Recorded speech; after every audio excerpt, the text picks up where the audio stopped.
ইরানকে নিয়ে আমেরিকার যে আশঙ্কা ছিল সেটি এবার সত্যি হতে পারে এমন আলোচনা নতুন করে সামনে এসেছে। ইরানের পক্ষ থেকে এমন বার্তা দেয়া হয়েছে যে প্রয়োজনে তারা এমন জবাব দেবে যা প্রতিপক্ষ সহজে ভুলতে পারবে না। তাই এখন প্রশ্ন উঠছে, ইরান কি এমন এক সীমার দিকে এগোচ্ছে যেখান থেকে পারমাণবিক শক্তির নতুন অধ্যায় শুরু হতে পারে?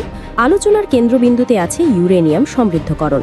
যুক্তরাষ্ট্র বা ইসরায়েল যদি আবার হামলা চালায় তাহলে ইরান 90% পর্যন্ত ইউরেনিয়াম সমৃদ্ধ করতে পারে এমন ইঙ্গিত এসেছে। সহজভাবে বললে এই মাত্রা এমন একটি অবস্থান যা পরমাণু অস্ত্র তৈরির সক্ষমতার খুব কাছাকাছি বলে ধরা হয়। তাই স্বাভাবিকভাবেই প্রশ্ন উঠছে, ইরান কি সত্যি পারমাণবিক বোমা তৈরির পথে আরেক ধাপ এগোচ্ছে? এখন আরেকটি বড় প্রশ্ন হচ্ছে, যুক্তরাষ্ট্র ও ইসরায়েলের পরবর্তী পদক্ষেপ কি হতে পারে? একই সঙ্গে হরমুজ প্রণালীকে ঘিরেও উদ্বেগ বাড়ছে, কারণ পরিস্থিতি আরও উত্তপ্ত হলে এই পথ আবার বৈশ্বিক অর্থনীতির জন্য গুরুত্ব চাপে পরিণত হতে পারে। ফলে অনেকেই মনে করছেন এটি মধ্যপ্রাচ্যের নতুন বড় সংঘাতেরও ইঙ্গিত হতে পারে।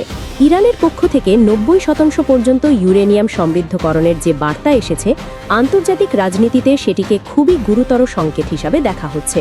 কারণ সাধারণত এই মাত্রার সমৃদ্ধকরণকে পরমাণু অস্ত্র সক্ষমতার কাছাকাছি ধাপ হিসাবে বিবেচনা করা হয়।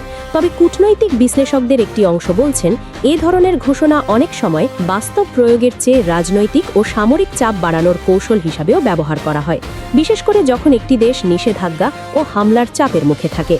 ইরানের পার্লামেন্টের জাতীয় নিরাপত্তা ও পররাষ্ট্র নীতি কমিশনের মুখপাত্র ইব্রাহিম রেজা সামাজিক যোগাযোগ মাধ্যম এক্সে এক পোস্টে বলেছেন, আবার হামলা হলে ইরান 90% পর্যন্ত ইউরেনিয়াম সমৃদ্ধ করবে। এই পর্যায়ের ইউরেনিয়ামকে যুদ্ধাস্ত্র মানের উপাদান হিসাবে ধরা হয়, যা পারমাণবিক বোমা তৈরির সঙ্গে সরাসরি সম্পর্কিত বলে বিবেচনা করা হয়। অন্যদিকে গত বছরের জুনে মার্কিন প্রেসিডেন্ট ডোনাল্ড ট্রাম্প বলেছিলেন, যুদ্ধের সময় যুক্তরাষ্ট্র ও ইসরায়েলের হামলায় ইরানের পারমাণবিক স্থাপনাগুলো ধ্বংস হয়ে গেছে।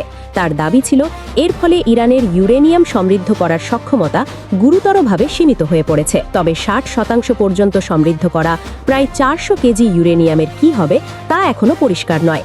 বিশ্লেষণে বলা হয়েছে, 60% থেকে 90% পৌঁছানো প্রযুক্তিগতভাবে বড় লাভ নয়, বরং তুলনামূলকভাবে ছোট একটি ধাপ। এ কারণেই বিষয়টি নিয়ে উদ্বেগ আরও বেড়েছে।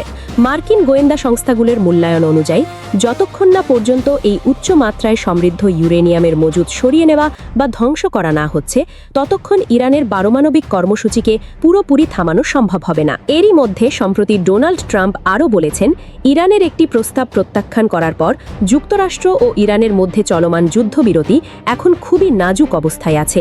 এই মন্তব্য থেকে বোঝা যাচ্ছে, উত্তেজনা কমানোর কূটনৈতিক চেষ্টা থাকলেও পরিস্থিতি এখনও ভীষণ ভঙ্গুর।